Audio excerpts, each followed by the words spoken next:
பைபிளை சொல்லுது, என் பிள்ளைகளுடைய சமாதானம் பெரிதாயிருக்கும், நானும் என் வீட்டாரும் என்றால் கர்த்தரையே சேவிப்போம்.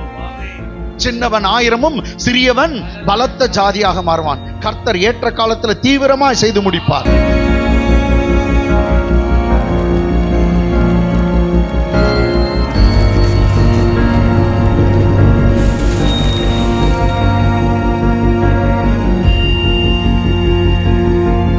திட்டக்கூடாது, ஹஸ்பண்டை திட்டக்கூடாது, ஒய்ஃபை திட்டக்கூடாது, பிள்ளைகளை திட்டக்கூடாது.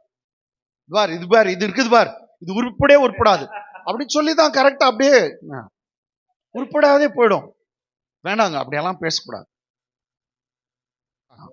இருளை பார்த்தார், ஆனா என்ன சொன்னாரு? வெளிச்சம் உண்டாக்கணும். இருளை பார்த்தார், ஐயோ இருள் அப்படின்னு சொல்ல. நான் என்னன்றேன், நீங்க இருளை பார்த்தி ஐயோ இருள்னா இன்னும் பெருசான இருள். ஒரு வியாதி ஏதோ சொல்லிட்டாங்க, ஐயோ வியாதி என்று 4 பேருக்கு சொன்னா உன் வியாதி ஜாஸ்தி ஆயிடும்.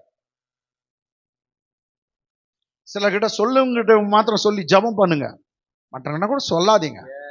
ஒருத்தருக்கு என்னன்னு தெரியல, சிலருக்கு அப்படி பிள்ளைங்களை பத்தியோ யாரோ பத்தி ஒரு கீர்த்தனமா பேசினா தான் உங்களுக்கு தூக்கமே வரும். இன்னைக்கு எல்லாம் அப்படியெல்லாம் பேசக்கூடாது. ஆலையிலுயா உன் குடும்பம் கெட்டுக்குதா பாருங்க, அங்க இருட்டா இருந்துச்சு, கர்த்தர் என்ன சொன்னாரு? வெளிச்சம் உண்டாகக்கூடாது. வெளிச்சம் பத்தி பேசினா வெளிச்சம் வந்துச்சு.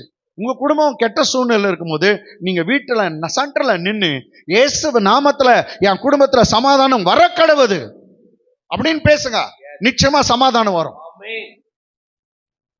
இந்த குடும்பத்துல பொழுது போய் பொழுது வந்தா இதே பிரச்சனை, இதே தொல்லை அப்படின்னு நீ சென்டர் ரூம்ல சொன்னா என்ன வரும் சொல்லு?